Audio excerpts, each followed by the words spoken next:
Did you know there's a whole book of the Bible dedicated to being wise? And yet most of us don't read it. And the book would tell us that because we don't read it, we're fools. I think if you're a Christian, you know that. You know about the book of Proverbs in the middle of the Bible. It's a book that doesn't get a lot of attention, maybe particularly from us who love grace alone through faith alone, who love to talk about Jesus and the things that Jesus has done for us, his life and his death and his resurrection, the forgiveness of sins that comes from that, the sacraments that dispense that forgiveness to us, the church and what that means for evangelism and for serving. We love those things. And so the Proverbs kind of they get the back seat. We know they're there, and sometimes we go to them, but we don't make them part of our everyday life. And as I look at my own life, I think that's unfortunate.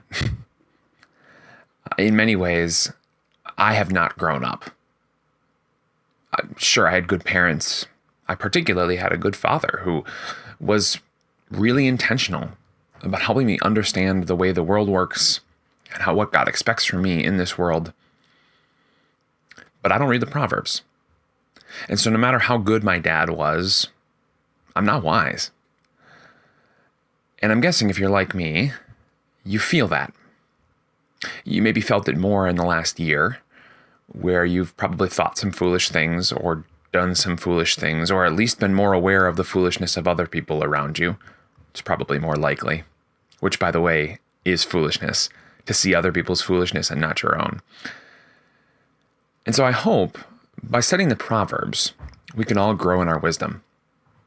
I got this great book. It's a huge commentary on the book of Proverbs. It's almost 700 pages. And I got it because I know I need it. So my hope is that I can share this book with you and that together we can grow to be more wise.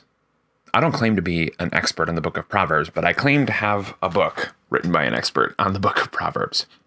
And so my hope is that by walking through what this book says and distilling it for you into short little segments, you'll be able to grow in your wisdom daily. That's my hope. I've been doing the daily devotions for a while, and frankly, I got bored with it. I wanted to do something else, and I knew particularly that I needed wisdom from the Proverbs. So moving forward, this is what I'm going to try to do. Short 5 to 7 minute segments on the Proverbs to help us all grow in our wisdom. And I think this is going to be particularly valuable for you young men. You know, I'm like every other millennial who watches YouTube, especially a young man who watches YouTube. I know about Jordan Peterson, a guy who essentially ascended in his popularity because he stood up and said, here's a wise way to live your life.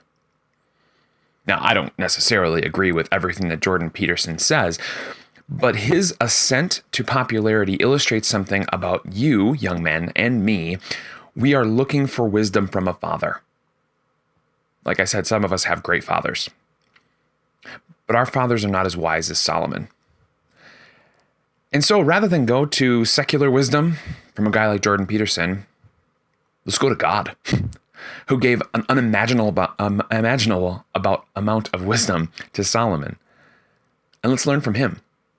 It may not be 12 rules for your life, but it'll be all the wisdom you need to live a solid adult life in this world.